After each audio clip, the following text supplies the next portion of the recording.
Your AI is making you dumber. I asked two different models to tell me about the book, Thinking Fast and Slow. Can you guess which of these is destroying your critical thinking?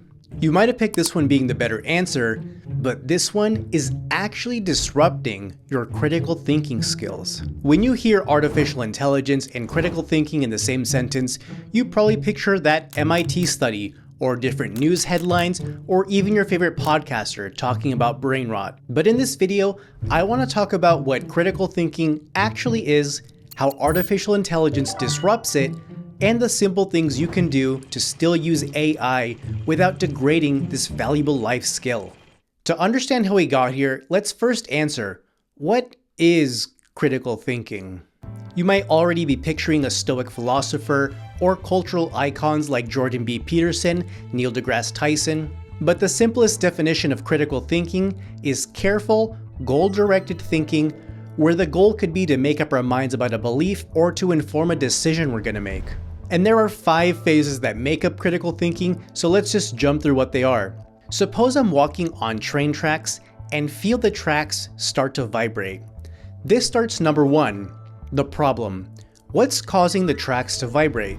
If you immediately thought, well, a train, then you're already on the right track. Number 2 is suggestion, where our brains jump to a possible solution, but we don't yet have all the relevant information. Another thing to consider is, I live in California, so it might also be an earthquake, which gives us number 3, hypotheses, or an educated guess based on the available information.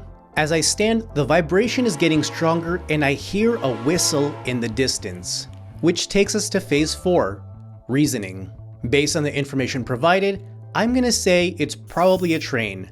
So step 5, I test my hypotheses, I step off the tracks and wait to see if a train comes by. To put it simply, critical thinking is the process of gathering information and using that information to solve a problem. Now, before we jump into artificial intelligence, let me give you a quick reframe. When we talk about AI models, I want you to picture a really insecure intern. And that intern cares the most about these 5 things, usually in this order. The first is being helpful and quickly giving you something that you can use. The second is sounding correct, intelligent, or even just fluent. The third is agreeability or alignment, which means it's not going to push back on you or disagree with you. The fourth is speed, and the fifth is safety. And when we look at this original question at the beginning of the video, we find that artificial intelligence disrupts critical thinking by including so many of these phases in every single response. And this weakens those critical thinking brain muscles. And if we're not cautious, this can make us vulnerable to overly rely and trust every single 300-word response. A recent study looked to answer the following question: does the length of response affect people's abilities to spot errors or incorrect responses? They found that participants in the study had a much harder time spotting errors in both short and long responses. And longer answers can lead to this feeling of overwhelm, where we'll just passively accept whatever the response is as true.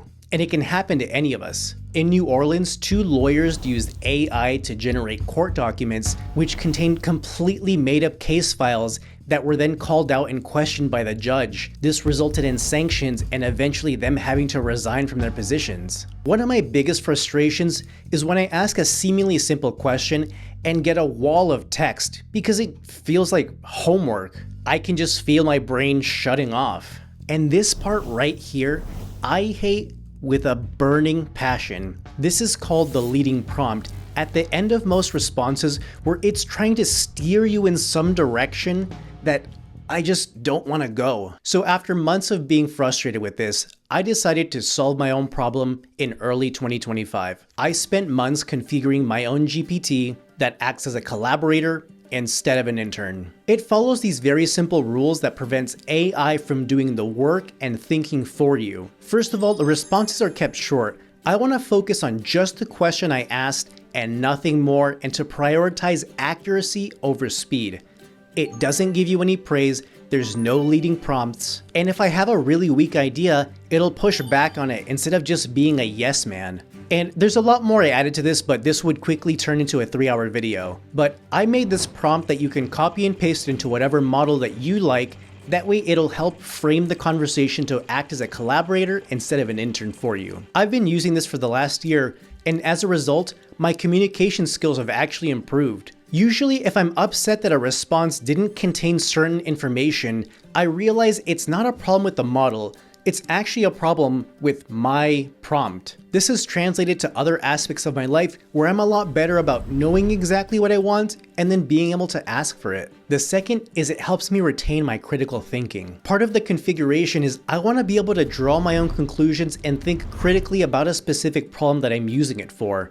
But if I'm feeling stuck, I can always ask it for help and it'll assist just a little bit. Another annoying thing about AI models is when I search for a specific response that I liked and want to remember, I feel like I'm just digging through cluttered notebooks.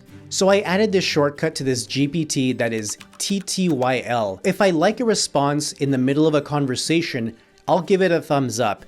And when I'm done with a specific thread, all I have to do is type TTYL and it'll summarize this entire chat and resurface those responses that I gave a thumbs up to. That way, when I return to a specific chat thread, I will start off at the bottom with the summary of everything that's in this chat, along with the key insights that I really liked. And if you already have ChatGPT, you can use it completely for free using the link in the description. Just like the rise of the internet in the 90s and smartphones in the 2000s, artificial intelligence will become an essential part of our everyday lives, whether that be in work, business, or even personal. So instead of rejecting it, we have to learn how to use it responsibly so it works well for us instead of depleting us. By the way, I'm Edgar.